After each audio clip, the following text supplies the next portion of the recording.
은혜로 살아가는 삶. 한 젊은 부부가 있었습니다. 이들은 결혼 후 몇 년간 자녀를 가지지 못해 마음에 큰 아픔을 안고 살았습니다. 여러 번 병원을 찾아갔지만 의사들은 특별한 문제를 찾지 못했습니다. 그들은 하나님께 기도하며 아이를 원했지만 하나님께서 그들에게 주시는 응답은 더디게 느껴졌습니다. 결국 그들은 자신들의 어려움을 하나님께 맡기기로 결심했습니다. 하나님, 우리가 원하는 것은 자녀지만 우리가 원하는 때에 이루어지는 것만이 은혜가 아닙니다. 우리가 겪는 모든 순간 속에서 하나님께서 주시는 은혜가 있음을 믿습니다. 그 후 몇 년이 지나고 그 부부는 아기를 가지게 되었습니다. 그 아기가 태어난 순간 그들은 하나님께 감사하며 아이를 키우겠다고 결심했습니다. 이 경험을 통해 그들은 모든 순간이 하나님의 은혜임을 깨닫게 되었고 그 은혜 안에서 자신들이 겪은 기다림과 기도조차 하나님이 주신 축복임을 알게 되었습니다. 주님을 향한 믿음이 있는 사람에게는 기다림조차 귀한 은혜입니다. 주님의 은혜를 매일 잊지 않고 감사하십시오. 주님은 지금도 계속해서 놀라운 은혜를 부어주고 계십니다.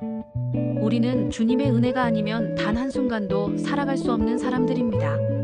그러므로 주님께 은혜를 받고 누리기 위해 그분 앞으로 나아가십시오.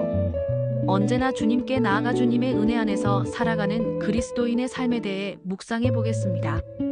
오늘의 말씀 고린도전서 15장 10절 찬송가 267장 447장. 그러나 내가 나 된 것은 하나님의 은혜로 된 것이니 내게 주신 그의 은혜가 헛되지 아니하여 내가 모든 사도보다 더 많이 수고하였으나 내가 한 것이 아니요 오직 나와 함께 하신 하나님의 은혜로라. 우리는 매일 다양한 상황을 겪으며 살아갑니다. 기쁨과 슬픔, 성공과 실패가 얽혀있는 삶 속에서 종종 우리는 자신의 힘만으로 살아간다고 착각할 때가 많습니다.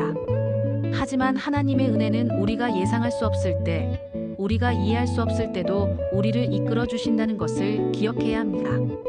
우리의 삶 속에서 하나님께서 주시는 은혜를 누려야 합니다. 우리가 어떤 상황에 처하든 하나님께서 우리에게 주시는 능력과 은혜가 있기에 우리는 그 상황을 견디고 이겨낼 수 있습니다. 어렵고 힘든 순간에도 하나님은 항상 우리와 함께 계시며 은혜 안에서 모든 일을 할 수 있도록 도와주십니다. 하나님의 은혜는 어려움을 극복하는 힘이 됩니다. 이 세상에서 우리는 어려움과 고난을 피할 수 없지만 그런데도 우리는 하나님께서 주시는 은혜로 어려움을 극복할 수 있습니다. 고난 속에서 하나님께서 함께 하시며 우리에게 평안과 담대함을 주십니다. 우리는 하나님의 은혜로 변화된 존재입니다. 하나님께서 주시는 은혜로 우리는 죄에서 구속받고 새로운 삶을 살아갈 수 있게 되었습니다. 하나님께서 우리에게 베푸신 은혜가 우리의 삶을 이끌고 있으며 우리가 그 은혜에 감사하며 살아가는 삶이 바로 하나님을 영화롭게 하는 삶입니다. 우리는 매일 하나님께서 주시는 은혜 안에서 살아가고 있습니다. 기쁨의 순간에도 어려운 순간에도 하나님은 항상 우리와 함께 하시며 그분의 은혜로 우리의 삶을 이끌어 가십니다. 모든 순간이 하나님의 은혜임을 깨닫고 그 은혜에 감사하며 살아갑시다. 오늘의 기도. 주님, 날마다 주님께 나아가 주님의 은혜를 깨닫고 감사하며 오직 그 은혜만으로 살아가는 그리스도인이 되게 하옵소서. 예수님의 이름으로 기도합니다.